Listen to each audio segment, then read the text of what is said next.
이 이야기는 지난 600년 동안 해미읍성을 쌓고 지키며 살았던 사람들에 대한 기록입니다.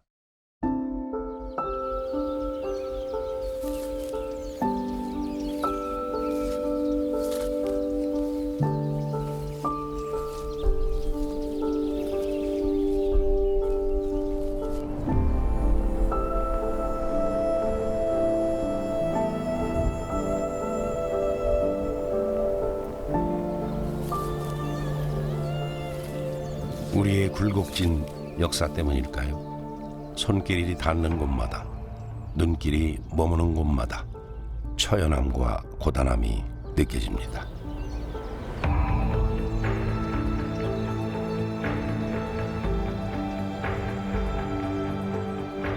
역사의 현장을 찾는 이유, 어쩌면 시간의 징검다리를 건너서 켜켜이 쌓인 묵직한 과거와 마주하는 기분이 들어서일 겁니다.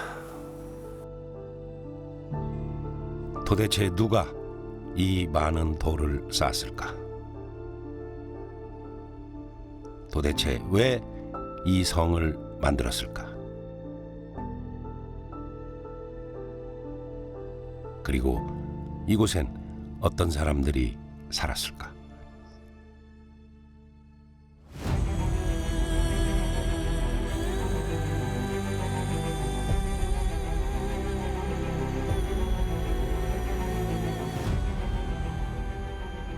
돌을 쌓고 또 쌓으며 아득한 시간을 버텨낸 잊혀진 이름들과 우리가 잘 몰랐던 성벽이 품고 있는 역사의 흔적을 찾아가 봅니다.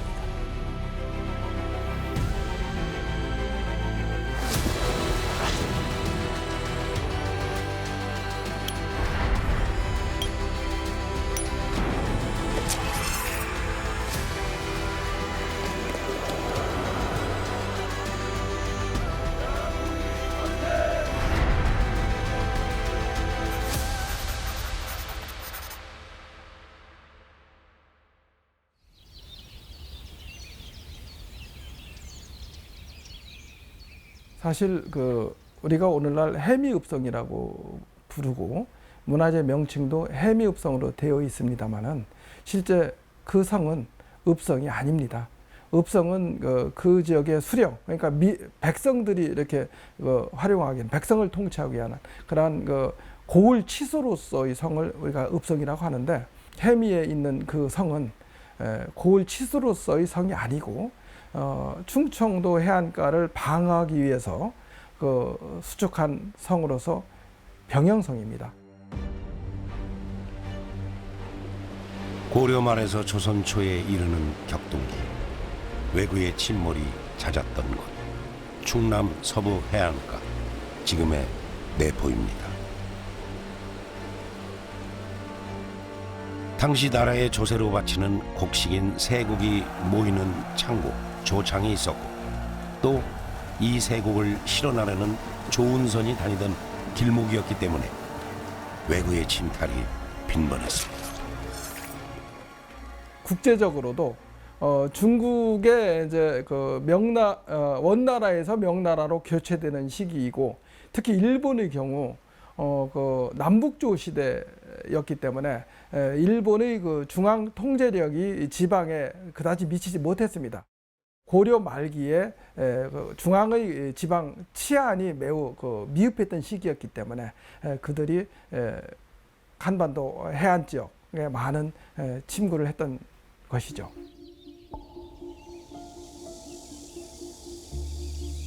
본래 충청 병영성은 덕산, 오늘의 예산 지역에 있었습니다.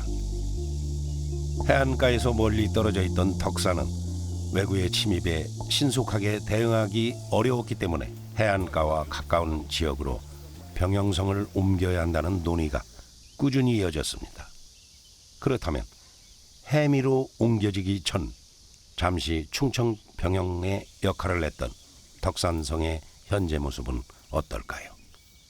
병영성의 흔적이 남아있을까요?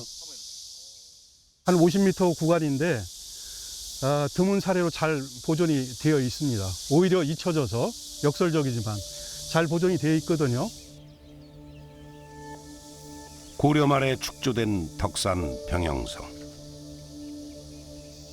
병영성이 해미로 옮겨지기 전까지 서해안 방어를 위한 군사 기지로서의 역할을 합니다. 세종실록 지리지에는 이 덕산 병영성에 대해 성 둘레는 398보, 안에는 우물이 있어 겨울이나 여름이나 마르지 않는다고 기록되어 있는데요. 지금은 관련 연구가 부족하다 보니 사람들의 관심에서 멀어져 있습니다. 조선왕조 들어와가지고 아주 적극적으로 바깥으로 나가가지고 대응하도록, 그래서 덕산에 있는 걸 이제 해미로 옮기면서 대대적으로 축성을 한 거고요. 덕산에 있던 것을 굳이 해미로 옮긴다 하는 것은 조금 옮기더라도 조금 더 합리적으로 군사작전을 할 수 있는 곳으로 가겠다, 그런 거예요. 그렇게 결단을 내리는 게 태종이었던 거죠.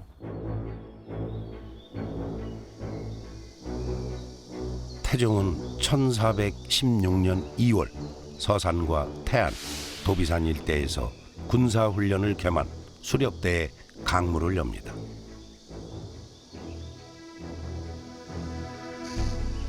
이 일대에서 13일 동안 머문 태종은 해미의 전략적 중요성도 함께 살폈습니다. 실제 해미는 바다가 가까이 보일 정도로 뱃길이 닿아 있었고, 서쪽으로는 태안, 남쪽으로는 홍성, 북쪽으로는 당진과 연결되어 있어 교통의 요충지였습니다. 태종 18년, 마침내 해미에 충청 병영성이 들어서게 됩니다. 이때부터 충청 병마 절도 사용으로 불리게 되는데, 충청 지역 군사들이 주둔하며 서해안 일대 고을을 지키는 역할을 합니다. 말하자면 해미에 지금의 육군 본부와 같은 군 최고 지휘기관이 자리한 셈이죠. 세종실록 지리지에 따르면 병영성에는 총 책임자인 병마 절도사와 지방군의 훈련과 무기를 정비하는 병마 우후, 군관들과 군졸, 그리고 노비까지 수백 명이 상주했습니다.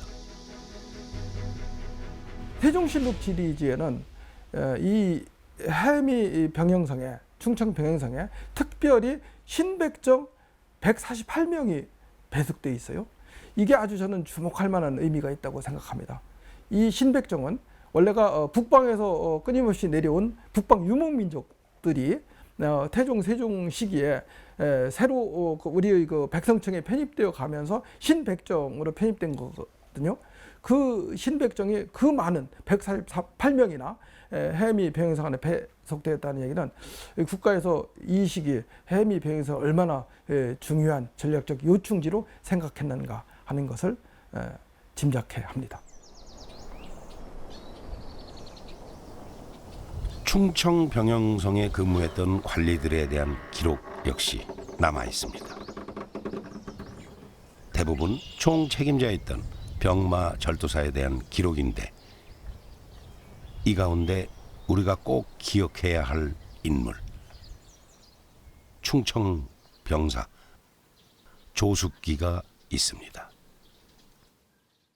충청병사 조숙기는 경국대전을 선포했던 성종시대의 인물입니다. 1491년에 충청병사로 부임했습니다. 그가 막상 이곳에 충청병사로 부임해 보니 4개의 문 중에서 하나만 멀쩡하고 나머지는 다 내려져 있는 상태였고, 시설도 보수할 것이 많았습니다. 그래서 쓰러진 문들 새로 다 만들고, 그 다음에 시설 같은 거 다 보수한 다음에 가장 이 지역에서 경치 좋고 전망이 좋은 곳에 정자 하나를 만듭니다. 정자의 이름은 청허정, 맑고 욕심없이 다스린다는 뜻이죠. 성종 22년인 1491년 충청병사 조숙기는 해미읍성 가장 높은 곳에 이 청어정을 세웠습니다. 서해를 감시하는 막로 역할을 했을 뿐 아니라 당시 관리들과 문인들은 이곳에서 무예를 익히거나 시를 짓기도 했습니다. 하지만 일제강점기 청어정터에는 일본인들에 의해 신사가 지어졌고 조선인들을 강제로 참배케 했던 아픈 역사도 간직하고 있죠. 해방 이후 신사는 철거됐고 1976년 지금의 모습으로 복원됐지만 신사와 함께 만들어졌던 진입로는 아직 그대로 남아 있습니다. 또 충청 병영성 시절의 해미읍성을 거쳐간 사람 중에는 우리가 잘 알고 있는 충무공 이순신 장군도 있습니다. 이 충무공은 이곳에서 10개월 동안 군관으로 근무하면서 충청병사를 보좌해서 해안가로 침투하는 적은 어디로 올 것인가 예상 침투로를 분석하고 또 지형 정찰하고 이를 대비하기 위한 전술토의를 하고 작전 계획을 수립했습니다. 소급장교 시절, 지금으로 말하는 소위 중이란 말이죠. 그때 굉장히 말하자면 좀 어설프기도 하고 뭔가 아직 이렇게 덜 성숙된 그런 시기가 이제 해미읍성 기간이라고 생각이 되는데 어떻든 그런 기간을 거쳐서 성장해서 이제 그런 그 영웅적인 그런 인물이 이제 된 것이기 때문에 1592년 임진왜란으로 조선의 전 국토가 황폐해졌고 수많은 백성이 목숨을 잃었습니다. 조선의 군사제도는 전란을 거치면서 새롭게 개편되는데요. 이전까지 바다를 통한 외구의 공격에 대비하고 방어하는 게 중요했다면 전란 이후 내륙의 방어에 국방 전략에 무게가 실리게 됩니다. 해미읍성에도 큰 변화가 생깁니다. 효종 2년인 1651년 인근 반양리에 있던 해미현 치소가 지금의 해미읍성으로 합쳐지고 충청 병영은 내륙인 청주로 이설됩니다.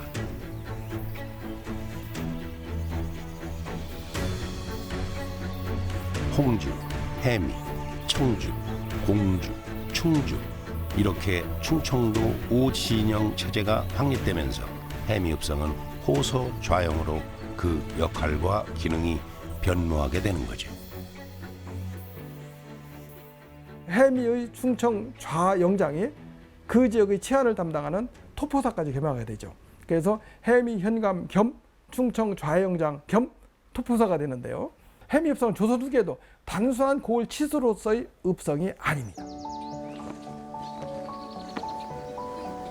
돌을 쌓아 만든 해미읍성은 오늘날까지도 잘 보존되어 있습니다.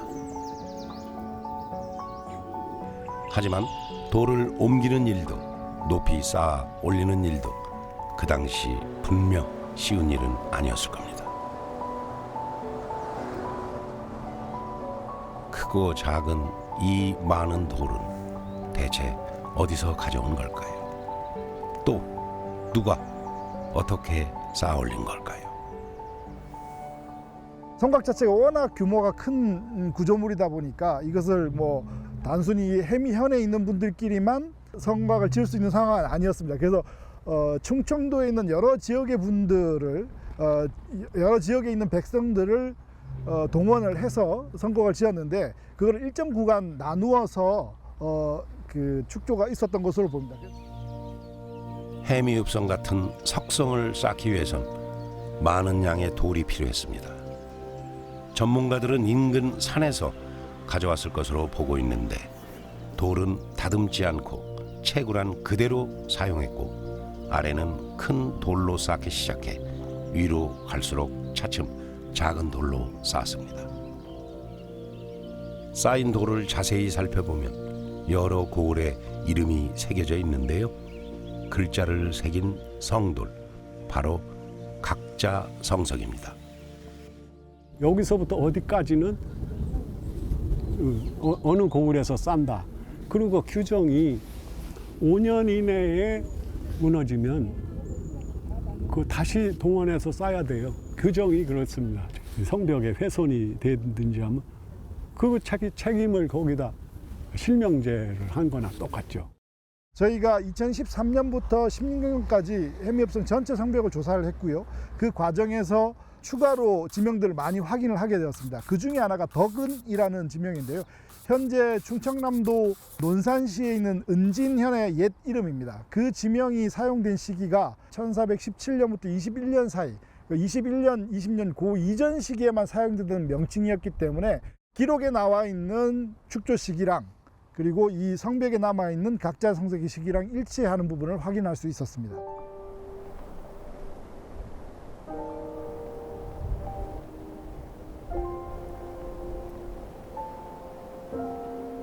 공사 책임제, 공사 실명제의 흔적이 고스란히 남아있는 해미읍성은 낮은 구름과 넓은 평지를 활용해 쌓은 평산성 형태를 띠고 있습니다.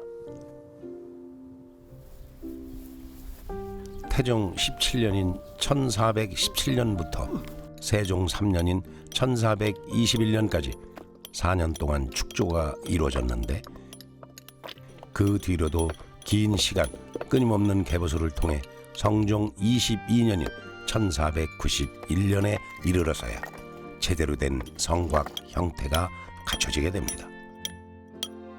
현재까지 확인된 각자 성석은 모두 25개.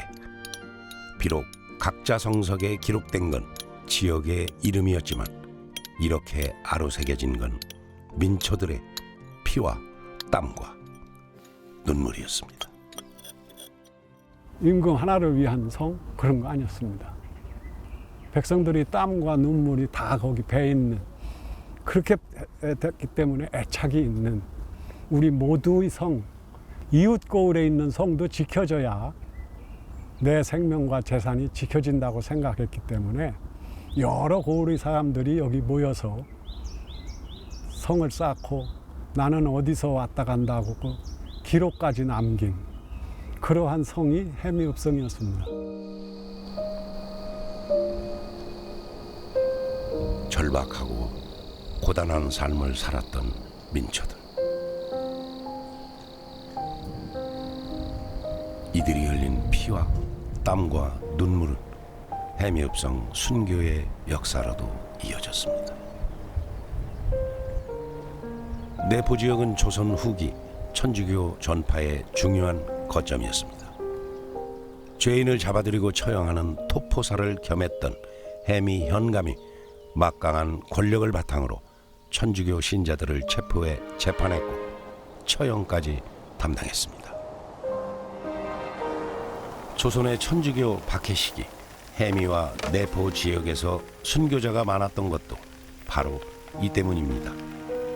이들 대부분은 자유와 평등을 외치던 평범한 농민이나 천인이었습니다. 같은 인간으로서 같이 하느님의 자손인데 나는 주인이 되고 너는 노비 노릇 할 수 없다. 그러니까 해방시켜 주는 것이죠. 그 당시에 사람들 입장에서 보자면 그건 미친 짓이죠. 이건 국가의 기본적인 사회 질서 문란사범으로 천주교가 몰릴 수밖에 없는 겁니다.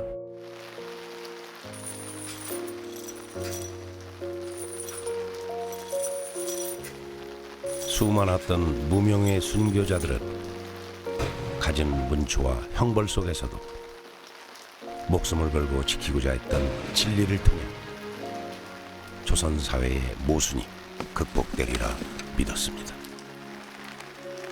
평등을 더 강하게 희망을 한 건 양반보다는 억눌린 계급에 속했던 양인이라든지 아니면은 천인들, 노비를 포함한 천인 집단들이었겠죠. 그러니까 이들이 천주교에 대한 신앙을 더 강하게 가지고 있을 수밖에 없었던 것이죠. 해미읍성 안에는 수령 약 300년으로 추정되는 회화나무 한 그루가 서 있습니다. 이 회화나무에는 슬픈 전설이 전해 내려옵니다. 조선 후기 천주교 박해 당시 끌려온 신자들이 너무 많아 감옥에 다 가둘 수 없었고 이들은 결국 이 회화나무에 매달려 고문당했는데 천주교인들을 묶어뒀던 철사 자국이 지금까지도 남아있다는 거죠.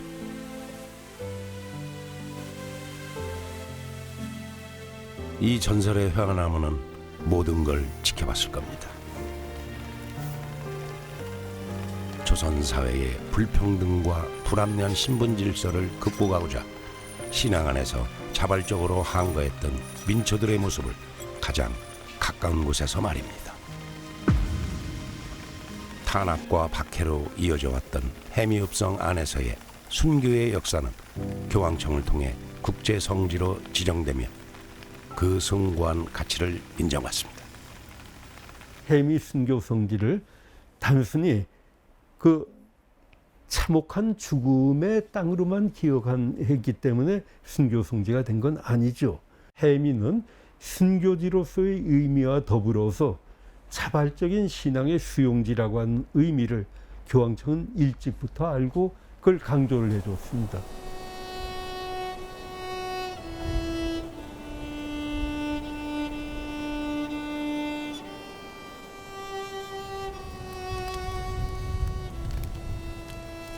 (1919년 3월 1일)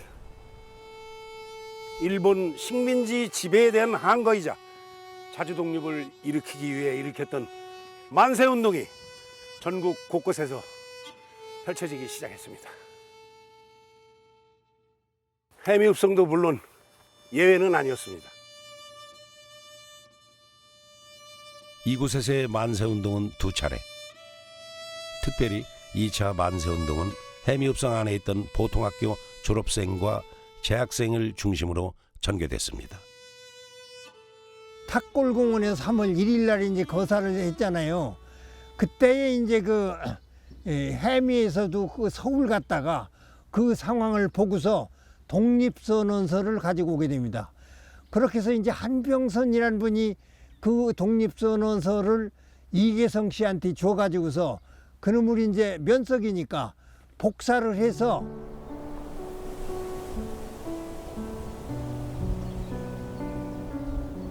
해미 면상소 서기였던 이계성은 전달받은 독립선언서를 대량으로 제작합니다. 3월 24일 해미 보통학교 졸업식을 계기로 만세운동을 벌이자며 졸업생 김관용을 설득했고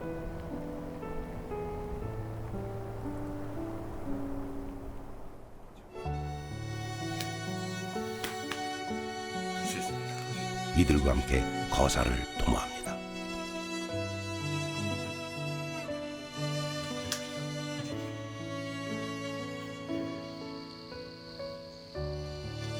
밤 11시 해미 보통학교의 재학생과 졸업생, 신앙인, 주민들까지 남녀노소 할 것 없이 하나둘 모여들었고 횃불을 들어올렸습니다.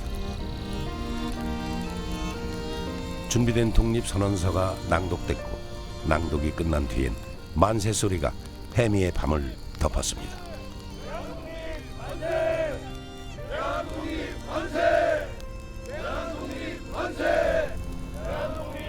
이들은 태극기를 흔들며 해미읍성 남문과 서문, 우시장을 지나면서 대한독립 만세를 목청껏 외쳤습니다.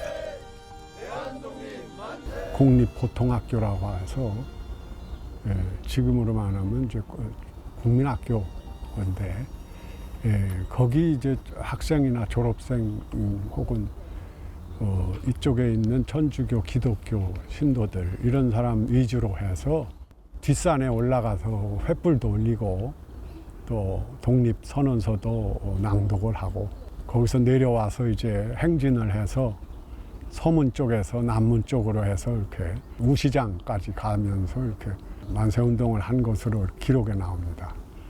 한미운동 때의 해미가 그래도 민족 구성원의 하나로서 의지를 잘 발휘했다, 이렇게 평가할 수 있을 것 같습니다.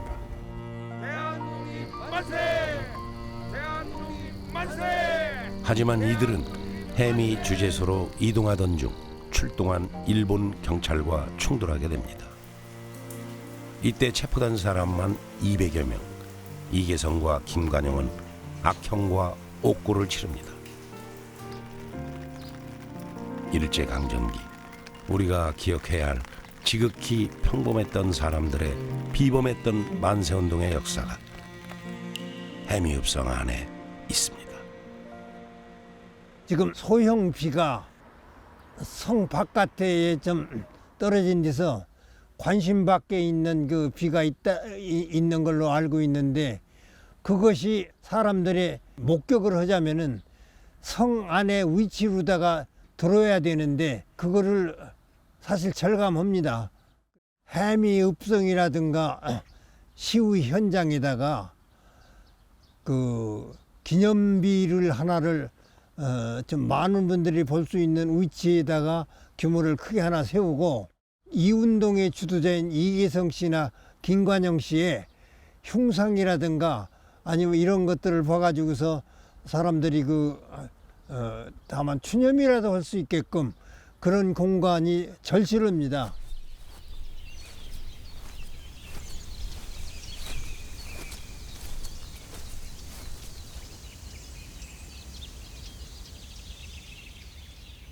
저는 60년도에 태어나가지고요. 해미에서 태어나서 해미읍내에서 태어나서 지금까지 살고 있는 장선복입니다. 진남문 입구에는 저 조그만 초가집으로 된 구멍가게가 있었고요. 들어오면서 저기 오른쪽으로 보이는 사무실 자리가 그때 당시는 우체국으로 돼 있었고요. 우체국 지나면서는 개인의 과수원이 있었고, 과수원 담장은 탱자나무 울타리로 돼 있었습니다. 그때 당시는 군데군데 많이 무너져 있었습니다. 지금 제가 오른쪽으로 갈치고 있는 읍성들이 거의 무너져 있는 상태였었습니다. 국민학교하고 우체국하고 면사무소하고 과수원들, 우리가 졸업하면서 이제 국민학교고 이제 성 복원 사업으로 인하여 다 이제 철거기 시작을 했죠. 국민학교도 바깥으로 옮기고. 일제강점기, 해미읍성 안에 있던 관아 건물이 철거되고 그 자리엔 학교와 면사무소 같은 기관이 들어섰습니다. 해미읍성 복원 사업이 시작된 1973년 전까지 160여 채의 민가도 있었죠. 이 시기에 조선시대 160여 개에 달했던 전국의 많은 읍성이 빠르게 훼손되고 철거된 겁니다. 지방 도시들에 대한 읍성 철거령이라고 하는 것이 내려지고 거의 사라져 버렸습니다. 도로도 놔야 되고 또 상하수도 시설을 하고 하는데 거기에 이제 희생이 됐습니다. 성의 그 돌을 빼다가 그걸 깨가지고 그걸 쌓는 그 재료로 이용을 한 거죠. 과거 해미읍성은 탱자성이라고 불릴 만큼 탱자나무가 성곽 전체를 둘러싸고 있었지만 지금은 흔적조차 찾아볼 수 없게 됐고,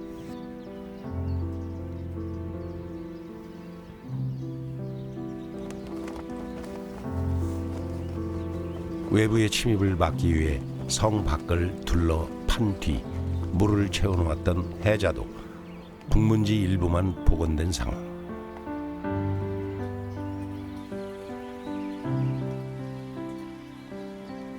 지금도 해미읍성 곳곳에선 온전한 복원과 관리를 위한 보수공사가 진행 중입니다.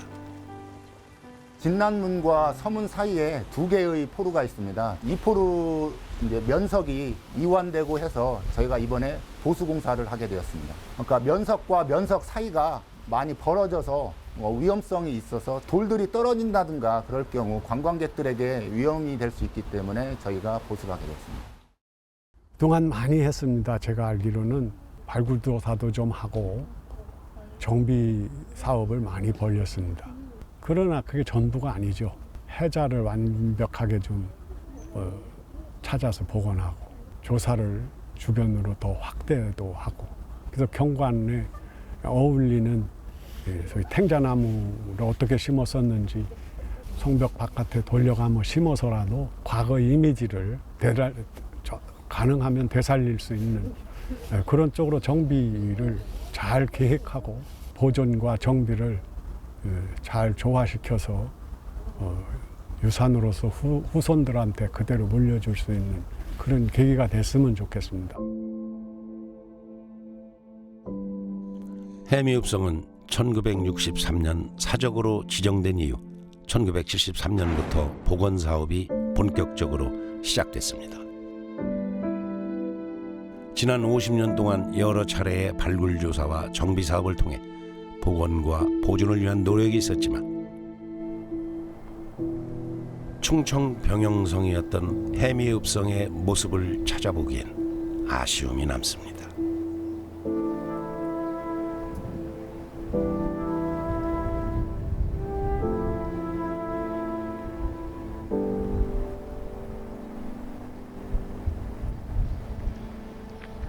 문화유산이 아닌 것이 없다고 말할 만큼 나라 곳곳이 문화재로서 가치가 높은 프랑스. 프랑스 남부 옥시타니 지역의 카르카손. 도시 전체가 1100년대에 만들어진 성벽으로 둘러싸여 성체 도시로도 불립니다. 중세시대 모습 그대로를 간직하고 있는 카르카손은 1997년 유네스코 세계유산으로도 지정됐습니다. C'est bien, c'est normal. Ah ben c'est beau et puis on va y revenir encore se promener. Castle. Castle. I think it's a special castle, this one, yes. We visited some in Germany and this is extremely large and interesting, I think, yes. 카르카손은 고고학적으로 주목할 만한 유물이 많은 도시였습니다. 하지만 세월의 풍파 속에 황폐해져 채석장으로 이용되기도 했죠. 19세기까지 카르카손 중세 요새는 폐허 그 자체였습니다. 하지만 당시 가장 유명한 프랑스의 건축가이자 복원 전문가인 비올레르 듀크 주도로 재건이 시작됐고 이후 중세 건축의 상징이 됐습니다. On a présenté le dossier comme étant une remarquable réhabilitation d'un patrimoine ancien. Si on était parti sur le patrimoine ancien, ça ne marchait pas. Car ça a été réhabilité par Viollet-le-Duc pendant tout le XIXe siècle. Et donc, là, ça a été pris en considération car effectivement, c'était la démonstration que dans le monde entier, on pouvait conserver un patrimoine en le réhabilitant. Il pesait aussi une menace sur ces fortifications, c'est qu'elles disparaissent complètement parce qu'on s'en servait de carrières de pierre. Donc avant même de restaurer, d'imaginer de restaurer ces remparts, l'État français a décidé de préserver les ruines et donc de protéger par décret ces fortifications. Le niveau de protection que l'État français a concédé à ce site date du milieu du XIXe siècle. Donc c'est un niveau de protection très haut et c'est grâce à ce niveau de protection très haut que ce patrimoine s'est transmis de génération en génération jusqu'à nous. 카르카손을 복원하는데 걸린 시간은 약 80년. 역사 속으로 사라질 뻔했던 이 중세 요새는 한 건축가의 추진력과 프랑스 정부의 적극적인 지원 그리고 중세 요새 역할에 대한 명확한 이해와 해석이 바탕이 된 복원 덕분에 세계 문화유산으로서 그 가치를 인정받았습니다. Les fortifications ont ceci de particulier qu'elles résument 1000 ans d'architecture militaire depuis l'Antiquité gallo-romaine jusqu'au tout début du XIVe siècle. Presque toujours les parties hautes des remparts, c'est-à-dire les toits et ce que l'on appelle le crénelage. Donc 80% de l'objet archéologique était encore là, mais il manquait les parties sommitales. Mais elles gênaient à la lecture et à la compréhension de l'ensemble. Donc on a refait ce qu'il manquait et enlevé ce qu'il y avait en trop pour retrouver une image claire et précise de la fortification. 카르카소는 중세 요새로서 완벽한 형태를 유지하기 위해 해마다 수백만 유로를 들여 성벽을 관리하고 도시를 보존하고 있습니다. L'État gère les remparts, gère le château, et nous gérons le restant. Eh bien, l'État, en fait, a la responsabilité de la conservation, de l'entretien et donc de la transmission aux générations futures de ce patrimoine, mais aussi de la valorisation de ce patrimoine auprès des publics.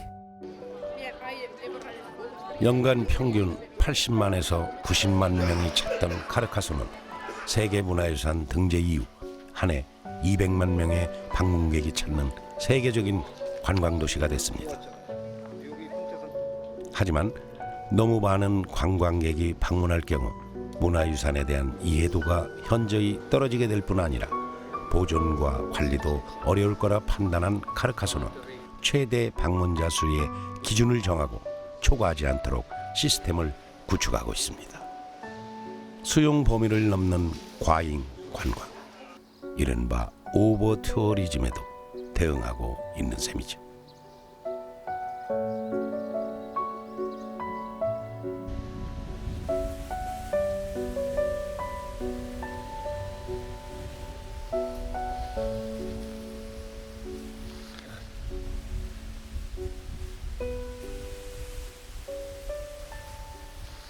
프랑스에서 가장 규모가 큰 중세 축제로 자리 잡은 프로방 중세 역사 문화 축제.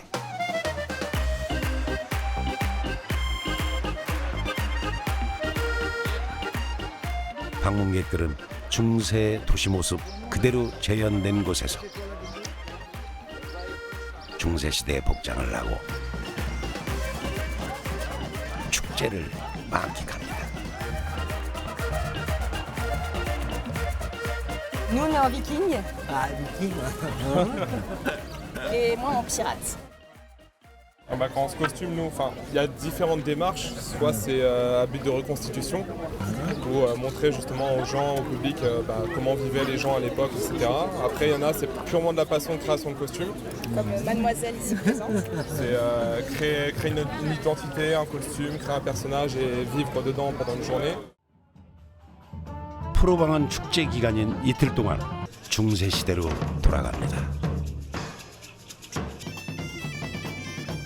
잘 보존된 상파뉴 장터와 성곽과 같은 역사적 유산뿐 아니라 중세 시대 교역의 거점으로 도시 형성과 발전에 이바지한 점을 인정받아 2001년 프로방은 프랑스에서 유일하게 도시 전체가 유네스코 세계 문화유산으로 등재됐습니다. 그리고 세계 문화유산 등재 이후 커다란 변화를 맞이합니다.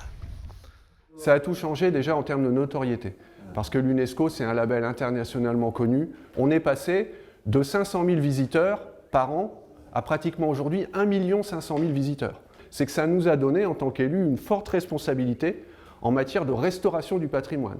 Donc depuis 20 ans, on a accéléré considérablement la restauration du patrimoine. 이런 큰 변화 속에서 프로방 중세 역사 문화축제는 지난 40년 가까이 비영리단체의 자원봉사와 지역 주민의 참여를 기반으로 진행됐습니다. 이렇다 보니 프로방 지역의 주민들은 프로방 본연의 아름다움과 유산으로서의 가치에 큰 자부심이 있을 수밖에 없습니다. 주민들의 적극적인 참여가 지금의 프로방 중세 역사 문화 축제를 만들어낸 셈이죠.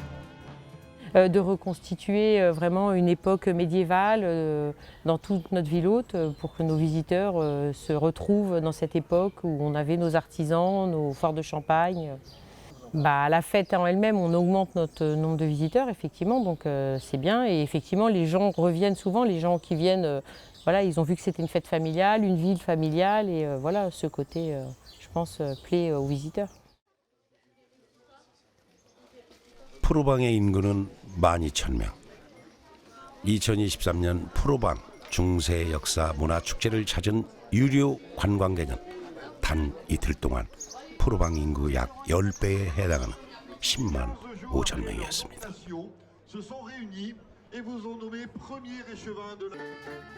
전 세계에서 프로방을 찾는 방문객은 한 해 평균 160만 명에 달합니다.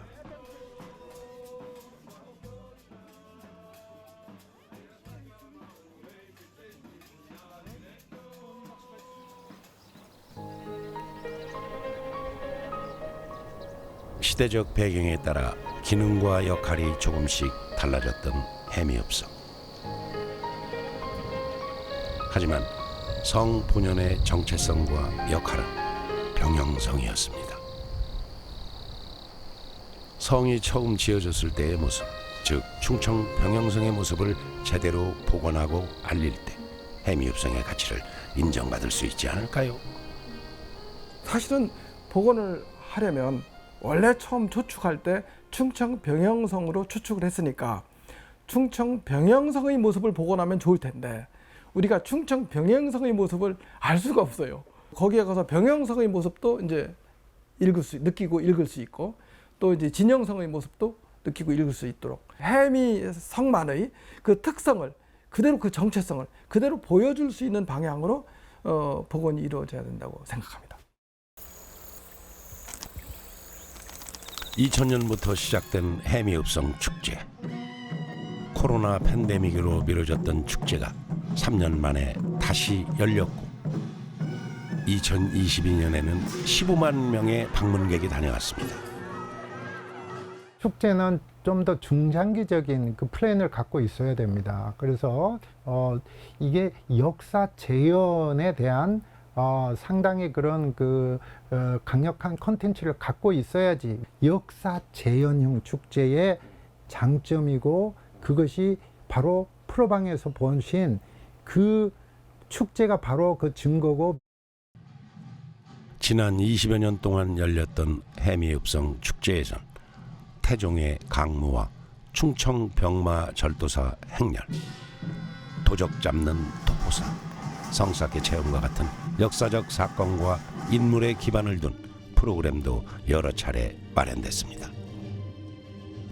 하지만 군사적 기능을 했던 해미읍성 본연의 역할과 정체성을 제대로 보여주고 체험하기엔 부족했습니다.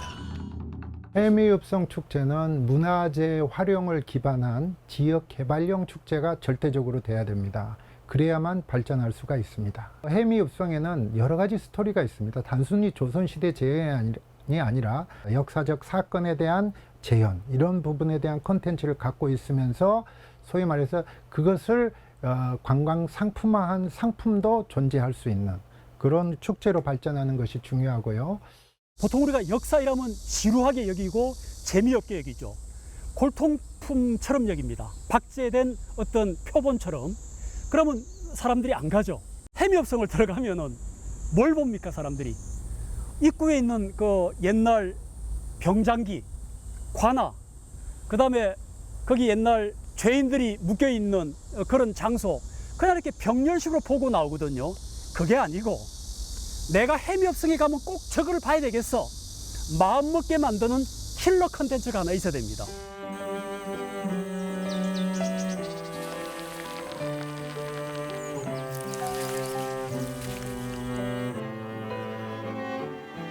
해미읍성만의 역사적 가치를 널리 알리고 방문객들에게 기억할 만한 곳으로 각인시킬 수 있는 기회가 바로 해미읍성 축제일 텐데요. 해미읍성의 주인공은 지역 주민과 방문객들이십니다. 병영성이었던 이곳 해미읍성에 방문객들이 오셔서 해미읍성의 역사적, 문화적 가치를 제대로 이해하시고 또 아름다운 문화와 역사를 느끼고 체험하고 감동할 수 있도록 지역 주민과 함께 노력해 나가겠습니다.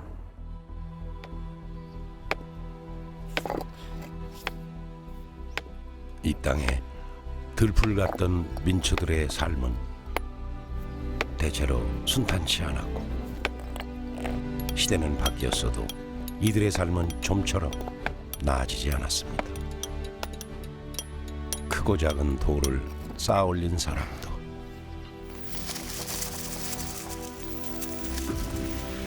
신앙의 박해 속 순교자도,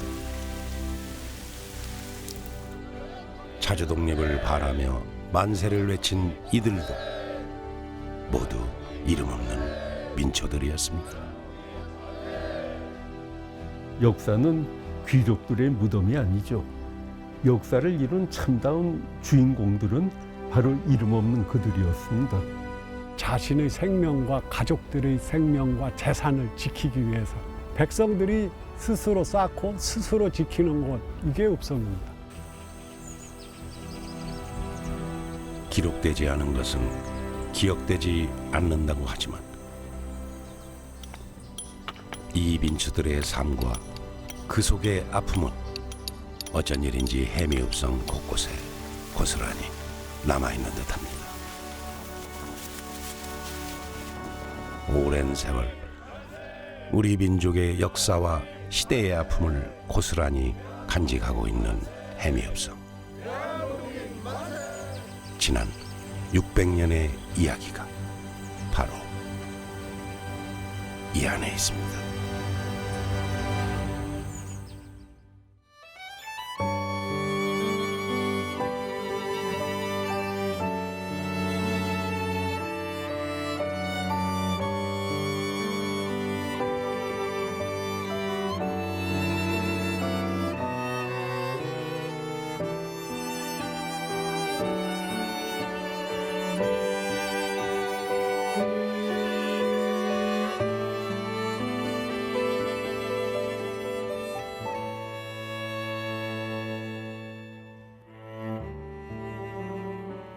성을 쌓아 외적을 막고자 했던 그때보다 우린 얼마나 스스로를 잘 지키고 있을까?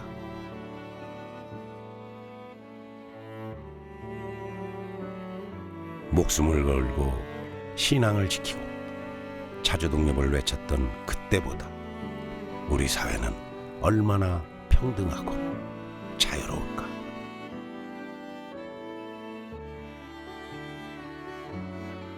역사는 과거와의 끊임없는 대화, 해미읍성의 오래된 역사 속에 우리의 오늘과 내일이 있음을 이제 알게 됐습니다.